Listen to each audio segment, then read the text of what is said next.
Blog Talk Radio.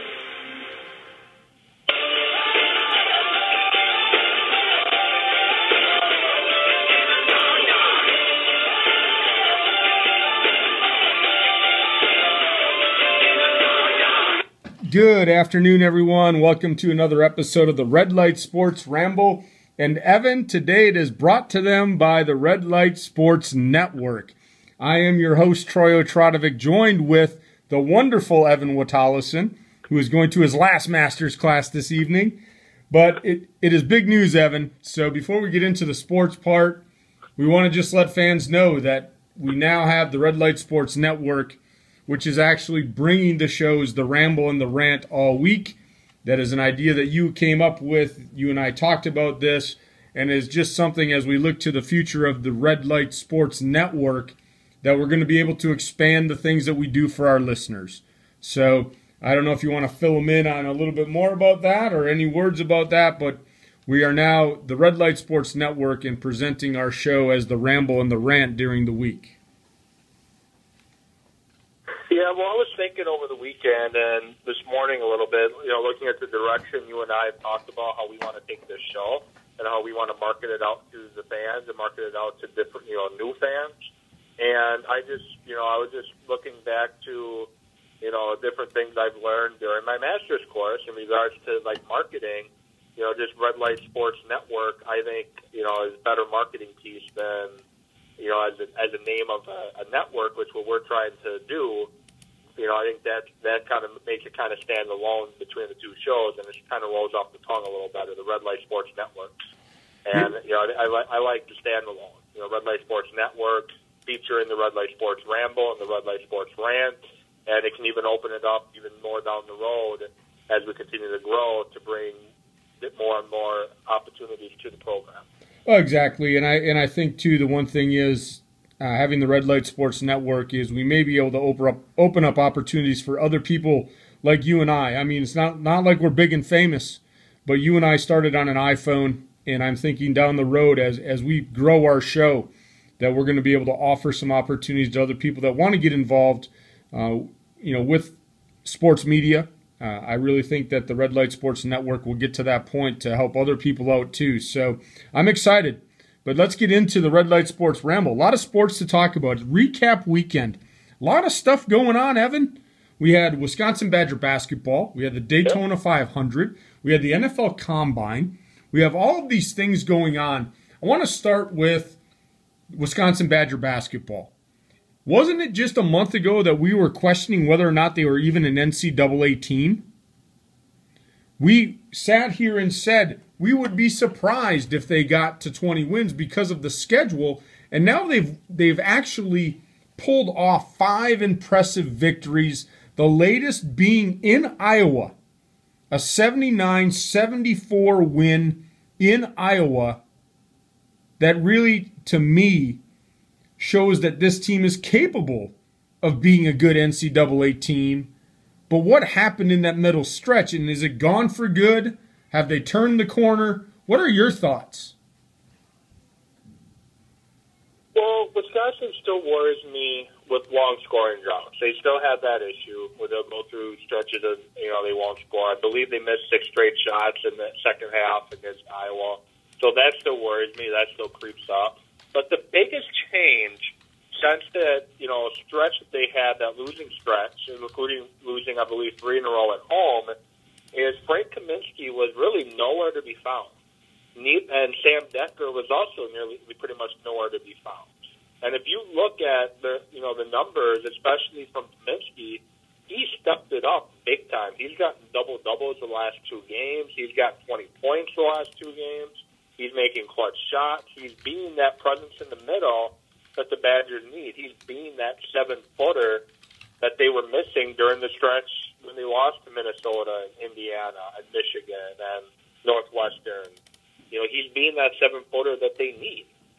And you have to give him credit. He's become a force to be reckoned with on this team. And Sam Decker stepped up his play. I believe he had a double-double against Michigan. I believe he had a double-double against Michigan, and he had double-digit points again last night. Saturday night, Saturday afternoon. And then you look at Bronson Koenig stepping up. Ben Brush was limited after taking a hard fall in practice last week. So Brush was a little limited, even though he was playing. Bronson Koenig, a true freshman, got some additional minutes, and he put up 12 points. And Nigel Hayes is Nigel Hayes. Now, we were talking a few weeks back, and this team even make the NCAA tournament. And now the question is coming out, can they get a 1 seed? That's the talk right now, is if they win out, they could potentially get in the mix for a number 1 seed, because you look at the teams ahead of them, there's not a team ahead of them that has a better record against the top 25 than Wisconsin. There's not a team ahead of them that has a better road record, except for Syracuse with 1 loss on the road. Other than that, there's not a team ahead of them with more road wins than Wisconsin. So now you got to look at, do they earn it? Do they deserve a number 1 or a number 2 seed? And if they get that top 4 seed, they're going to be playing opening weekend in Milwaukee, Wisconsin at the Bradley Center. But as Bo Ryan said, let's not get ahead of ourselves. Let's not talk about Milwaukee. Let's talk about Indiana, which they play tomorrow night, which I will be at. Well, it's a big game tomorrow night. This is my problem with this team is when they get on this high, are they going to fall flat on their face again like they did during that losing streak? And we've seen it happen before. Now, when I watched the game, and I watched almost from start to finish, and I didn't have any satellite dish issues this time. If you remember the last game I sat down and watched, Devin, I was throwing snowballs up at the dish. It was beautiful here this weekend. Like I told you Saturday, I was hoodie weather. And so when I watched that game, Brust struggled again. And during the losing streak, there was nobody there to pick him up, like you said. I think the key for the Badgers to keep winning, and I'm just going to basically repeating what you said, is getting the ball to Kaminsky. He had a huge basket late in that game when it looked like Iowa couldn't miss a shot. And when they went to the post and they brought it to Kaminsky and he drove and scored, it just kind of, you could tell on the players' faces like, oh my God, it was one of those baskets where they almost wanted to slam the ball on the floor and be like, God, we can't stop that. And they couldn't. He finished with... Don't forget about the key block and steal that he had, too. Exactly. He had 21 points, 7 rebounds. But here's the big thing, Evan. If you remember when we talked about the losing streak, it was the offensive rebounding. Kaminsky, 4 offensive rebounds. When he is active and involved in the game, he's around the hoop. And when he's around the hoop, good things happen. I'll tell you what, the guy that I'm impressed with, and I think he's going to be the X factor for the Badgers' success, is Gasser. He knocked down a couple of big actually all of his field goals were 3-pointers. 4 out of 5 3-point range Sunday or against Iowa Saturday. If he can continue to do that, I don't even need him to be 4 out of 5. But if Brust is going to struggle and Gasser can knock down 4 out of 5, we're okay. It's a wash at that point. But if Gasser and Brust can both get on and both start stroking it from 3, I think that team could be one of the top teams in the country as long as Kaminsky's involved. And then Trayvon is Trayvon. I just need him to keep doing what he did.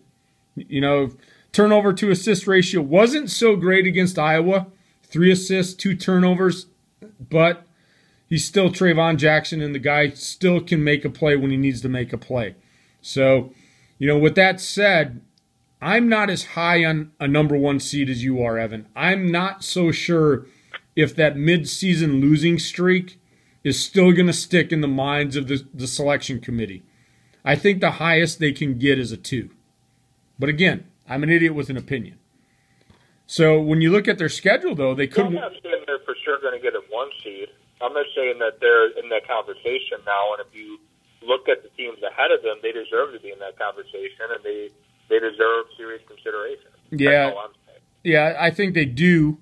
And I'm saying from my standpoint, I'm just, and again, I'm not in the selection committee. I'm no more than just a guy talking on Blog Talk Radio. But I think that skid in the middle of the season really hurt them. And to be honest, though, they could win out. their schedule's favorable, but they can't overlook anyone. I mean, Big Ten basketball is Big Ten basketball. They've got to play.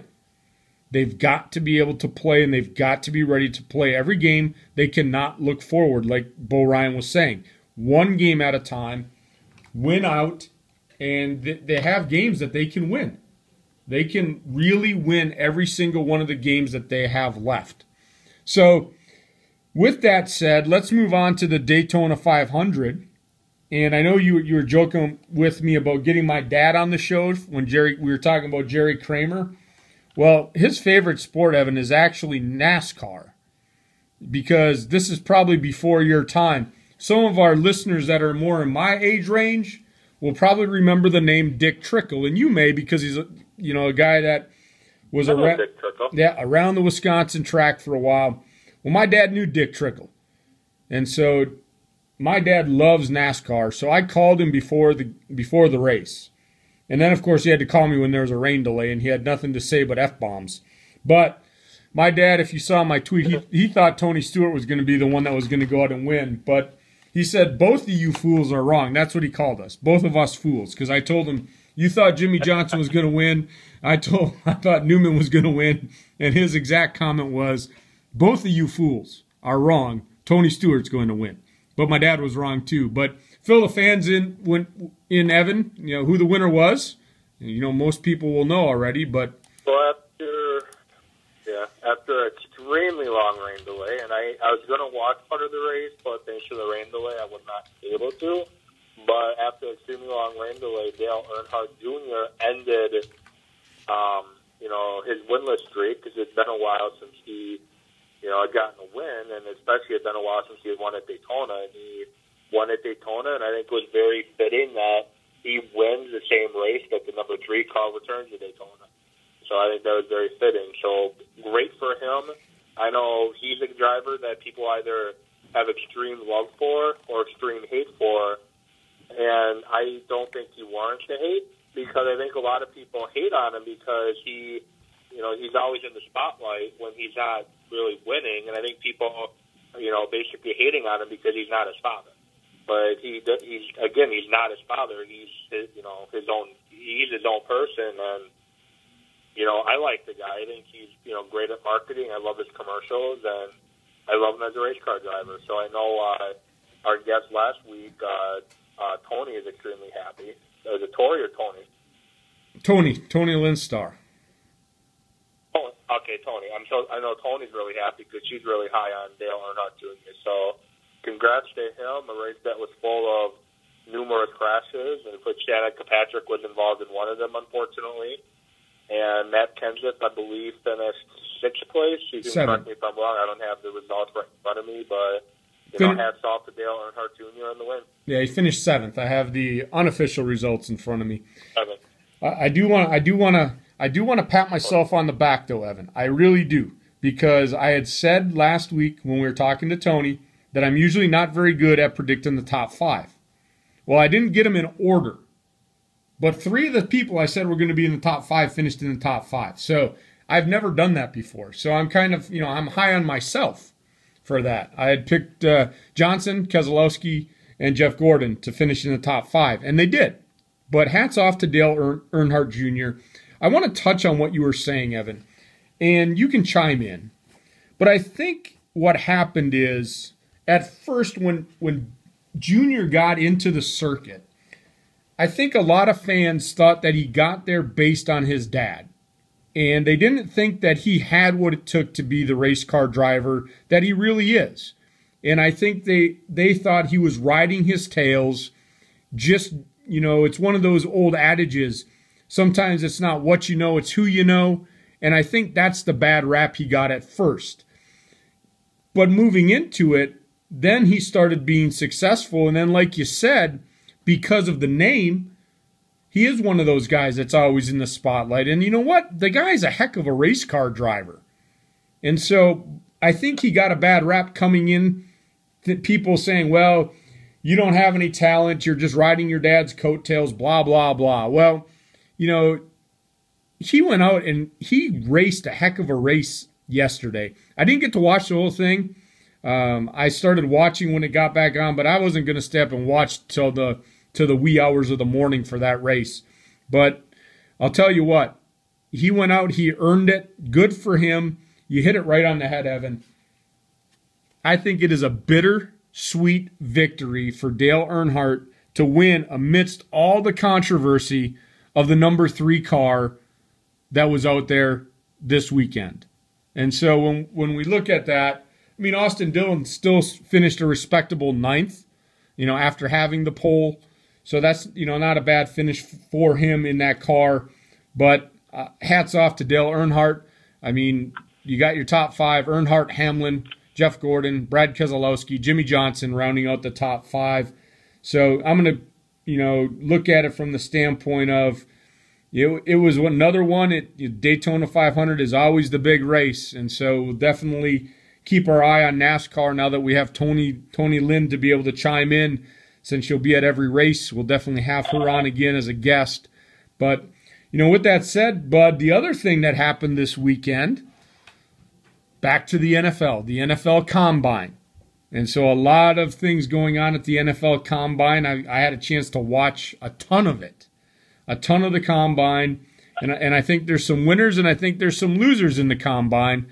And I know you and I talked about it before the show. So I'm going to let you take it off from there. What are your thoughts on the Combine so far? Well, I didn't get to watch. Obviously, I didn't get a chance to watch today just because of work. But I did watch quite a bit yesterday. I did watch quite a bit on Saturday. And there's some guys that I thought did really well, really helped themselves. And a couple guys I feel hurt themselves. And start with a couple of defensive linemen that participated today. And obviously, I didn't physically see them perform, but I read all about their performances. There's Aaron Donald, Pittsburgh defensive tackle. He really impressed me, especially his 10-yard split on the 40 was quite good. And then Jadeveon Clowney, people get on him quite a bit about his work ethic, which I personally think is a little overblown. I'm not questioning his work ethic at all. Granted, could he have worked harder his last year at South Carolina? Well, yeah. But I'm not going to question his work ethic. He worked his butt off his freshman and sophomore year. So I'm going to look at the bigger picture rather than just what he did his junior year. Like I said, I would have liked him to work a little bit harder and show a little bit more his junior year. But, it is what it is, and there's nothing we can do about it. Even though he didn't throw, I think Johnny Manziel helped himself. He measured in initially at 5'11", just a hair under 6 foot, which could hurt, but he ran well. And from what I had read, he interviewed really well, too. So that's something to watch out for. Sammy Watkins from Clemson, wide receiver, he wowed a lot of people, as did LSU wide receiver Odell Beckham, another winner. He tested really well. And then along the offensive line, Greg Robinson from Auburn, really impressed. And Taylor, Michigan offensive tackle, I'm not going to try to butcher his name for him, but he goes 6'7", 315, and he measured really well. And you look at him, he doesn't look like an offensive tackle. He looks like a tight end just with his build. Like, he's 315, but he doesn't look 315. He's really well put together. And I think Jake Matthews didn't do anything to hurt his stock. Now, hurting, I think Teddy Bridgewater really hurt his stock. Bridgewater didn't throw. He didn't run. He didn't do a lot at the Combine. And that's going to get a lot of scouts and a lot of teams starting to question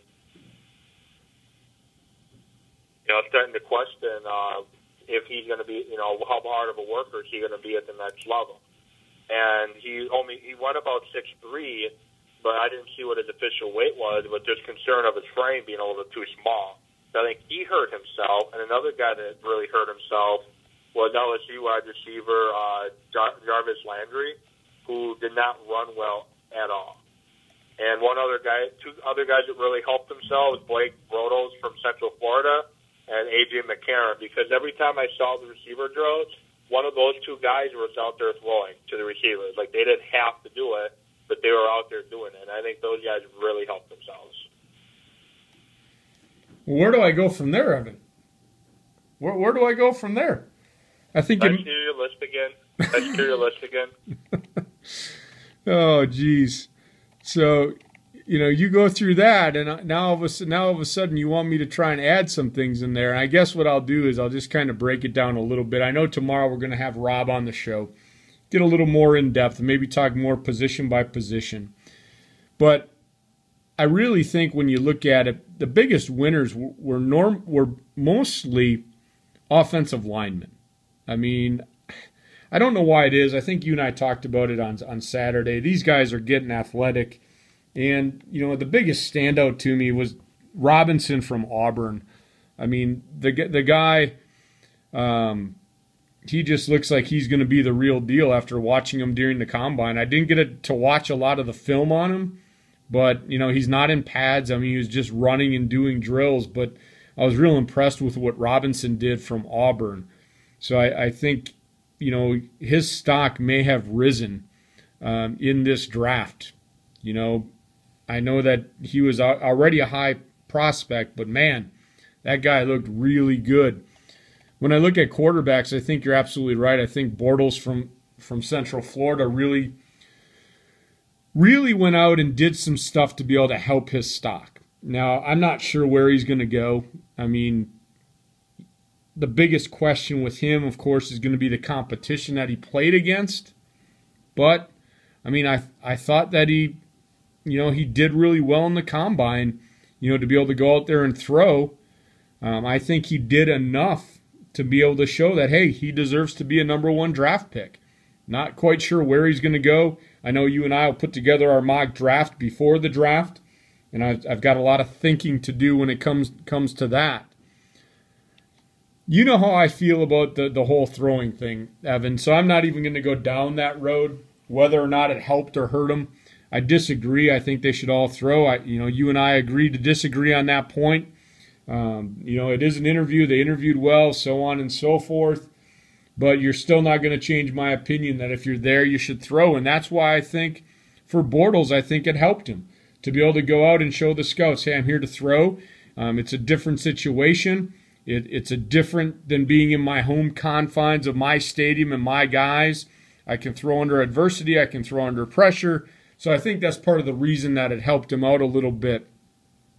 I'll tell you who I was impressed with, though, and I've watched little film on this guy. I've seen very little other than what I saw on the combine highlights, but Archer from Kent State. I mean, he ran a 4.26 in the 40, Evan. 4.26. That would be like me blinking my eyes and he's done with the 40. That's almost what happened. Now, him fitting into a system, I'm not sure.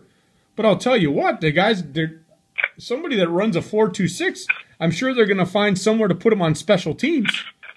If that guy can catch a kickoff or catch a punt, he'll be deadly if he can get into the open field. So what I hear from the scouts, though, is that he does have some good hands. And hopefully he can produce. So I think he helped his stock with that 4.26. But then to go to the... Yeah, he definitely helped his stock quite a bit. And then the last guy, and I'm going to do this just because I heard about it all day, is Aaron Donald from Pittsburgh being out here. I got a chance to watch a lot of Aaron Donald this year, and I think he is the real deal. I think somebody's going to get a steal. I don't think he's going to get drafted as high as he should. But I think he did a lot of good stuff at the combine to really help his stock. I had a chance to watch a lot of games this season, and I really think he's going to be a good NFL lineman. The guy's got an impeccable work ethic according to all the interviews that I've heard, everything that I hear on sports radio in Pittsburgh.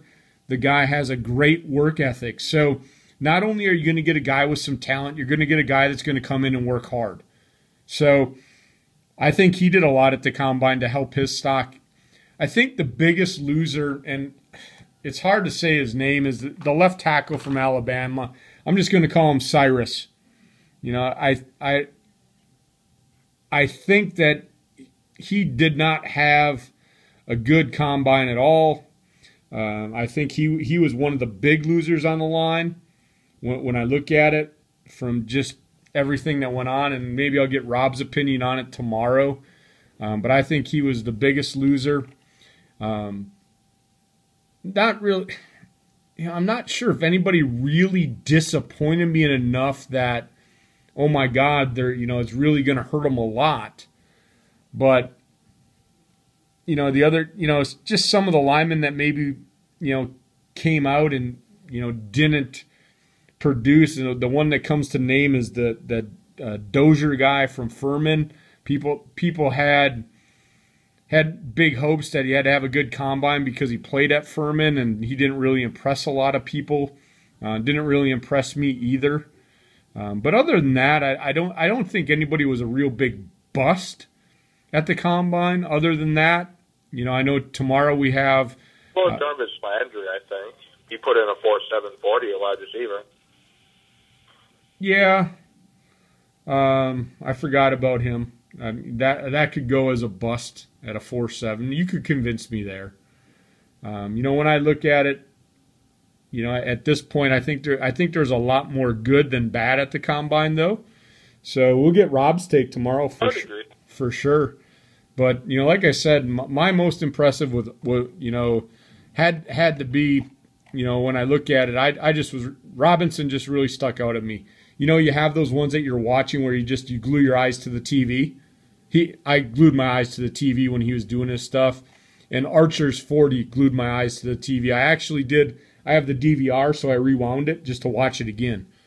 I mean, that was just amazing. So he's just a crazy fast guy.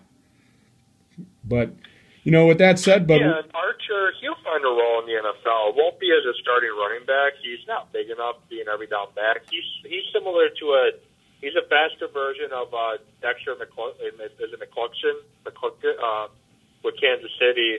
He's developed into a nice slot receiver for them and special teams guy. That's who Archer reminds me of. More like even possibly a smaller version of Randall Cobb. He's not going to be a running back, a full-time running back at the next level, but he can do enough with the football in his hands to, scare somebody. I didn't get a chance to see what his other numbers were, like on the three-cone drill and some of the other agility stuff, but if he did really well on those, then he definitely could be a very dangerous punt returner or kick returner. Yeah, I mean, there's one thing we talked about. You can't coach speed, and so somebody will take a chance and try to fit them into their system, and it very well could be just as a third down back. I mean, that very well could be too. We don't know, do we?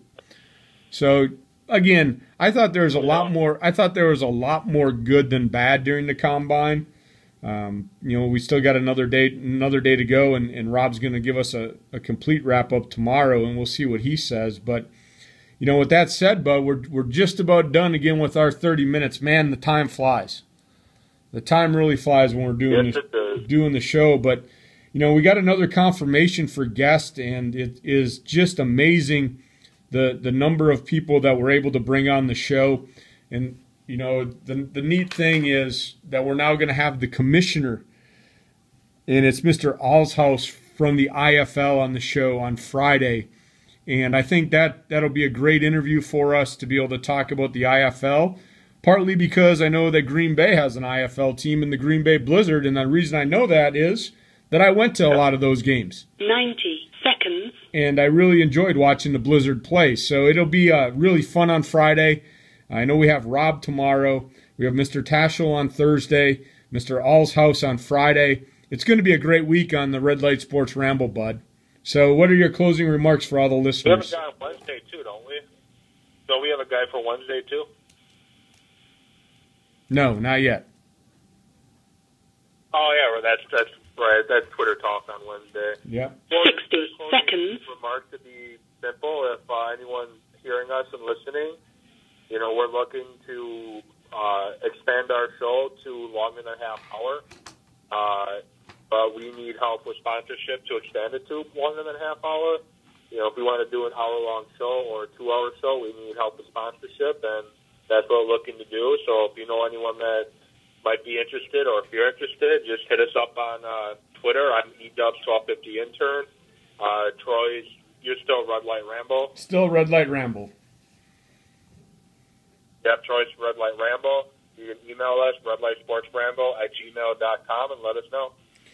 Yeah, and on that, Evan, as we talk to people too about the sponsorship, you and I have put together a really nice package. 10 seconds. We have the Red Light Sports Network, and it's the Red Light Sports Ramble is the show. But what we're looking to do is not just find somebody to come in and say, hey, we'll help you with this.